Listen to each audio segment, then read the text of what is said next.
je vais décider d'appeler ça Potiche Prod, il vaut mieux rire de soi. Et comme ça, en fait, Dans le monde feutré de la télévision, il existe des lignes rouges que l'on pensait impossiblement à franchir. Des alliances tellement improbables que même les plus grands stratèges du petit écran n'oseraient les imaginer. Les guerres d'ego, les luttes d'influence dans l'ombre, les retournements de veste. Mais ce qui vient de se jouer dans les bureaux directionnels du groupe M6 dépasse l'entendement. Ce n'est plus de la télévision, c'est une véritable partie d'échecs à haut risque. Le séisme médiatique de la décennie vient de frapper. Imaginez un instant le scénario. La figure la plus redoutée, la plus imprévisible de la télévision française vient de forcer les portes du temple de la convivialité familiale. Cyril Hanouna débarque officiellement sur M6. Et de l'autre côté du couloir, la reine incontestée de la chaîne, Karine Le Marchand. Celle-là même qui, il y a quelques mois à peine, posait un ultimatum d'une fermeté glaciale au grand patron. Ces mots résonnent encore comme un coup de tonnerre. Il est hors de question que je sois dans le même groupe et sur la même photo qu'une personne qui me méprise et m'offense sans arrêt depuis 7 ans. Une déclaration publique, lourde de sens, où elle mettait tout son poids dans la balance. Nous sommes face à une opposition vertigineuse. Karine Le Marchand incarne la bienveillance, l'empathie et la France authentique. Elle est le pilier d'une chaîne qui a construit son identité sur le respect et l'humanité. En face d'elle, Cyril Hanouna représente tout le contraire. Il est le maître du buzz, l'homme des audiences électriques qui s'est souvent nourri de la polémique. Sur ces plateaux, les limites ont été maintes fois repoussées, faisant trembler plus d'une réputation. Alors, une question vertigineuse s'impose à nous tous. Comment la direction de M6 a-t-elle osé ce pari insensé ? Comment a-t-on pu imposer à Karine Le Marchand la présence de l'homme qui a été son pire tourment médiatique ? Ce que la presse tente de vous vendre aujourd'hui comme une simple évolution de carrière cache en réalité une guerre psychologique d'une intensité rare. Un affrontement où le silence et la pression valaient des millions d'euros. Ce refus de Karine Le Marchand n'était pas le caprice d'une vedette froissée. C'était l'explosion d'une colère légitime, la révolte d'une femme poussée à bout.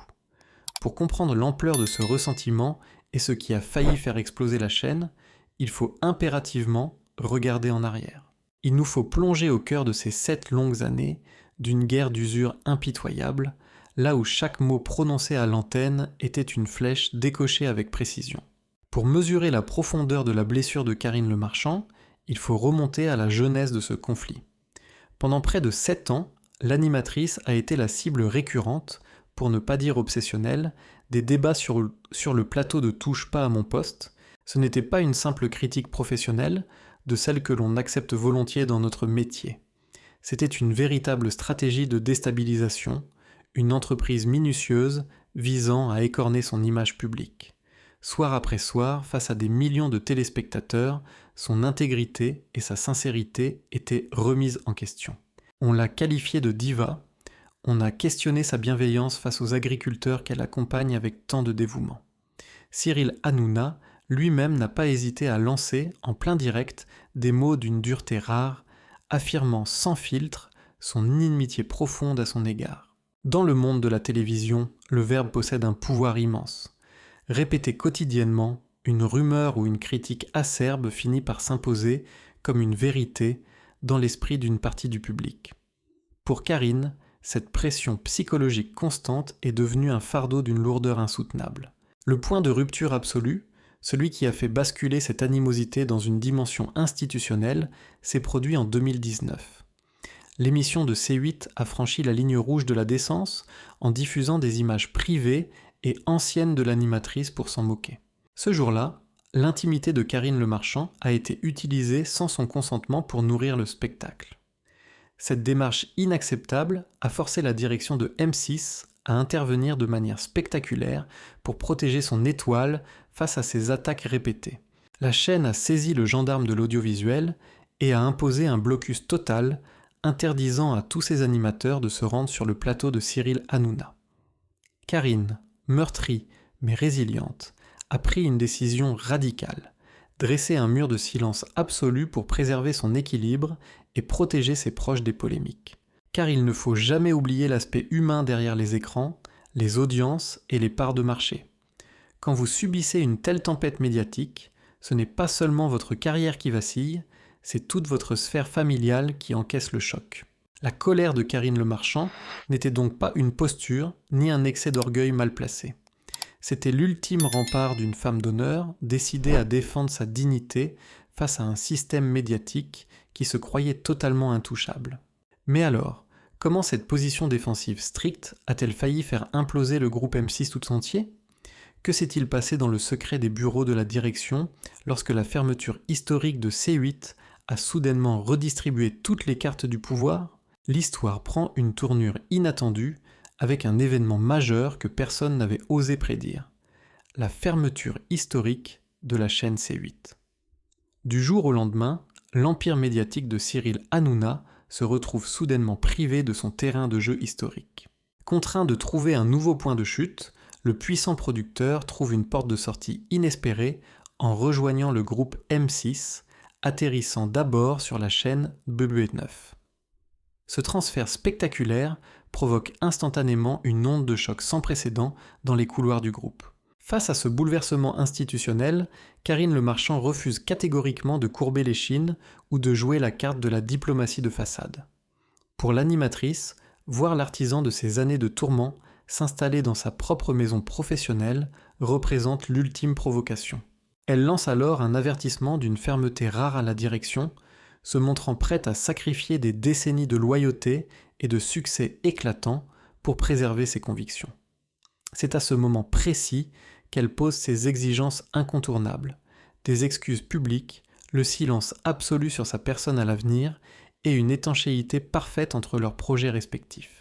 Imaginez l'atmosphère électrique et la tension palpable dans le huis clos des conseils d'administration de M6. Les hauts dirigeants se retrouvent pris au piège d'une partie d'échec monumentale où la moindre erreur d'appréciation menace l'équilibre global de la chaîne. D'un côté, la direction doit impérativement protéger sa reine, celle qui garantit une image rassurante, profondément humaine et hautement respectée par le public ainsi que par les annonceurs. De l'autre, la tentation est grande d'exploiter une force de frappe médiatique indéniable, capable d'attirer une audience massive, mais accompagnée d'un passif lourd à gérer. Dans ce face-à-face au sommet, Karine Le Marchand maintient une position d'une rigidité exemplaire, refusant le moindre compromis sur ses valeurs fondamentales. Elle fait comprendre avec une clarté absolue qu'aucun arrangement financier ou statutaire ne pourra jamais acheter sa dignité professionnelle. Acculé par cette détermination sans faille, le groupe M6 réalise qu'il doit trouver une issue diplomatique d'urgence pour éviter un départ qui ferait l'effet d'un cataclysme industriel. La pression de toute une institution se reporte alors inexorablement sur les épaules de Cyril Hanouna. Comment un homme, habitué depuis des années à imposer ses propres règles, va-t-il réagir face à ce mur institutionnel infranchissable ? Que s'est-il véritablement passé lors de cette fameuse soirée où des millions de regards attendaient le dénouement de cette crise ? Nous voici arrivés à une date charnière, un moment qui restera indéniablement gravé dans les annales de la télévision française, le 25 février 2025. Ce soir-là, des millions de téléspectateurs s'installent devant leur écran, ignorant totalement qu'ils s'apprêtent à assister à une scène d'une rareté absolue. Sur le plateau, l'atmosphère est inhabituellement solennelle, presque suspendue. Cyril Hanouna, l'homme qui a toujours maîtrisé son récit avec assurance et qui n'a jamais reculé devant aucune controverse, regarde droit dans la caméra. Pour la première fois depuis des années d'affrontement, l'armure médiatique se fend. Les mots tombent, soigneusement choisis, pesés au trébuchet pour répondre aux exigences implacables posées en coulisses par Karine Le Marchand et la haute direction du groupe. Il déclare avec gravité « Je reconnais que l'émission a parfois tenu des propos injustifiés et sans fondement. De fausses informations ont circulé à son sujet et j'ai pleinement conscience que cela a causé un grand tort à Karine ainsi qu'à sa famille. » Pour parachever ce traité de paix inédit, il ajoute une promesse stricte, scellant ainsi l'accord institutionnel. Pour préserver une paix durable au sein du groupe, je m'engage solennellement à ne plus jamais prononcer son nom à l'avenir. Arrêtons-nous un instant pour décrypter la portée psychologique et stratégique de ce moment précis. Que se passe-t-il réellement dans l'esprit du puissant producteur au moment où il formule ses excuses publiques ? Est-ce l'expression d'une véritable prise de conscience, d'un respect humain enfin retrouvé pour une consoeur profondément blessée ? Ou bien devons-nous y voir le coup de maître d'un stratège hors pair, un retrait tactique brillamment exécuté ? Dans l'arène impitoyable de l'audiovisuel, garantir sa survie et sa pérennité exige parfois l'intelligence d'accepter les conditions d'une force supérieure. En prononçant ce discours, Cyril Hanouna donne des gages clairs et incontestables de bonne conduite à la direction de M6. Il sécurise habilement son intégration au sein du groupe, prouvant sa capacité à se soumettre à une discipline institutionnelle stricte. Karine Le Marchand, de son côté, voit ses conditions acceptées, mais comme elle le dira plus tard, la confiance ne se restaure pas par un simple communiqué. Une fois ce traité de paix officiellement ratifié sous l'œil du grand public, un défi colossal attend les décideurs de la chaîne. Comment organiser concrètement la cohabitation entre ces deux univers que tout oppose ? Quelles limites invisibles ont été tracées pour encadrer l'arrivée très attendue de Cyril Hanouna sur la chaîne premium M6 en cette année 2026 ? Nous voici au cœur de l'été 2026, un moment de bascule où les promesses formulées à l'abri des regards doivent désormais affronter la réalité du terrain. Les termes du traité de paix ont été officiellement entérinés. Karine Le Marchand a signé la reconduction de son contrat pour 3 années supplémentaires, tandis que Cyril Hanouna prépare activement ses premiers pas sur l'antenne principale du groupe M6. C'est un paysage audiovisuel profondément réorganisé qui se dessine sous nos yeux. Mais ne vous y trompez pas. Sous les sourires de façade présentés lors des annonces de rentrée, cette intégration s'opère sous une surveillance de tous les instants, encadrée par un protocole d'une rigueur chirurgicale. La haute direction du groupe M6 a posé un cadre d'une fermeté absolue pour autoriser l'accès de Cyril Hanouna au prestigieux prime time de la chaîne. Les consignes sont d'une clarté limpide. L'animateur devra se défaire totalement des méthodes qui ont fait sa réputation sur ses antennes précédentes. Pour ces grands rendez-vous nocturnes, les sujets politiques, les controverses sociétales et les débats inflammables sont formellement proscrits par la chaîne. Cyril Hanouna est mandaté pour incarner des divertissements strictly familiaux, entourés d'invités de marque, dans une ambiance chaleureuse et consensuelle. Il s'agit d'un pari industriel et artistique, d'une audace singulière. La direction tente un coup de maître. Retirer à l'animateur ses armes de provocation habituelles pour ne conserver que la quintessence de son talent de rassembleur et de meneur de jeu. Pendant ce temps, sur l'antenne de W9, l'écosystème habituel de l'animateur se réinvente avec subtilité. C'est sur cette chaîne secondaire qu'il conserve son ancrage quotidien avec l'émission Tout beau tout neuf, tout en gardant les commandes de ses grands formats comme le Prime des vérités et la Grande régalade. Pour accompagner cette transition, nous assistons au retour très remarqué d'anciens collaborateurs emblématiques de l'époque « Touche pas à mon poste ». Des figures historiques telles que Jean-Luc Lemoyne, Agathe Auproux ou Benjamin Castaldi réintègrent son équipe après plusieurs années d'absence, apportant une nostalgie maîtrisée et une bienveillance rassurante pour le public. Mais au-delà des grilles de programme et des effets d'annonce, quelle est la position intime de Karine Le Marchand face à cette nouvelle configuration ? L'animatrice préférée des Français continue de trôner en souveraine incontestée sur M6, portant avec élégance les succès phares qui font le prestige et la fierté de la chaîne. Elle a accepté le compromis institutionnel proposé par ses dirigeants, mais sa posture demeure d'une vigilance absolue. Dans ses rares confidences accordées à la presse, elle a laissé entendre avec une immense dignité que 7 années d'attaques répétées et de pression ne s'effacent pas d'un simple trait de plume au bas d'un document légal. Nous assistons donc aujourd'hui à l'établissement d'une véritable paix armée au sein du groupe télévisuel.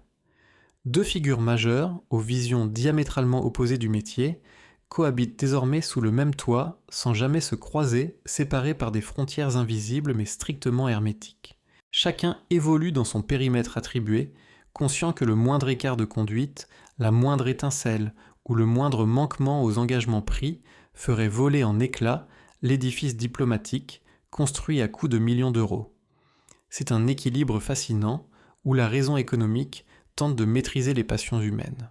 Une question fondamentale demeure néanmoins en suspens. Un créateur de spectacle habitué à la liberté de la provocation peut-il durablement s'épanouir dans un cadre aussi finement balisé? Et la reine de Msis pourra-t-elle préserver sa sérénité dans ce royaume partagé?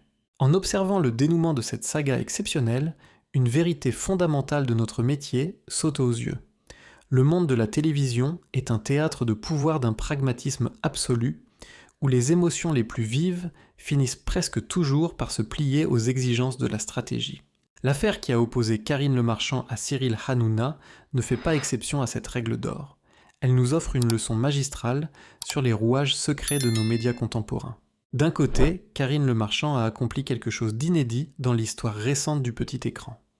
Elle a démontré qu'une personnalité pouvait poser ses conditions à toute une institution sans jamais transiger sur sa dignité professionnelle ni sur le respect dû à sa personne. Elle a prouvé aux yeux de tous que la bienveillance, la fidélité du public et l'intégrité ne sont pas de vains mots. En obtenant des excuses publiques et des garanties écrites, elle a fixé une frontière morale infranchissable. De l'autre côté, Cyril Hanouna a fait preuve d'une intelligence tactique redoutable, en acceptant de faire amende honorable et de brider son style habituellement provocateur. Il a réussi à ouvrir les portes d'un nouvel empire audiovisuel. Il a compris qu'à ce stade de sa carrière, la maturité professionnelle passait par l'acceptation des règles du jeu de la chaîne premium du groupe M6. C'est la marque des véritables professionnels capables de s'adapter pour durer. Mais au-delà de ces deux personnalités d'exception, le véritable gagnant de cette confrontation reste le groupe M6 lui-même.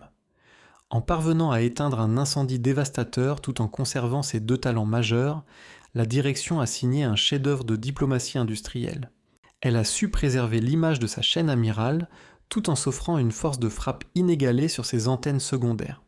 C'est une démonstration parfaite de la gestion des risques dans le monde des affaires. Pourtant, malgré cet équilibre méticuleusement orchestré, une interrogation légitime demeure dans l'esprit des téléspectateurs passionnés que vous êtes. Une paix construite sur des contraintes contractuelles et des compromis peut-elle résister à l'épreuve du temps et du direct? En tant qu'observateur attentif de cette grande aventure humaine et médiatique, nous savons que le naturel a souvent tendance à revenir au galop dès que les projecteurs s'allument. Qu'en pensez-vous, mes chers amis? Croyez-vous sincèrement que cette cohabitation forcée tiendra toutes ses promesses au fil des mois? Selon vous, Cyril Hanouna parviendra-t-il à s'épanouir durablement dans ce cadre strictly familial ou assistons-nous simplement au calme avant une nouvelle tempête? J'attends vos analyses et vos réflexions éclairées avec une grande impatience dans l'espace des commentaires. Votre expérience de téléspectateur et vos points de vue enrichissent toujours nos débats de manière passionnante. Si vous avez apprécié cette analyse approfondie et ce décryptage sans concession des coulisses de notre télévision, n'hésitez pas à laisser un pouce vers le haut. C'est le meilleur moyen de soutenir ce travail d'information indépendant. Partagez cette vidéo avec vos proches qui se passionnent pour l'histoire des médias. Et surtout, n'oubliez pas de vous abonner à la chaîne en activant la cloche de notification. Vous ne manquerez ainsi aucun de nos prochains rendez-vous consacrés aux grands secrets du paysage audiovisuel. Je vous remercie du fond du cœur pour votre fidélité et la qualité de vos échanges. Prenez bien soin de vous et je vous dis à très bientôt pour une nouvelle plongée passionnante dans les coulisses du pouvoir.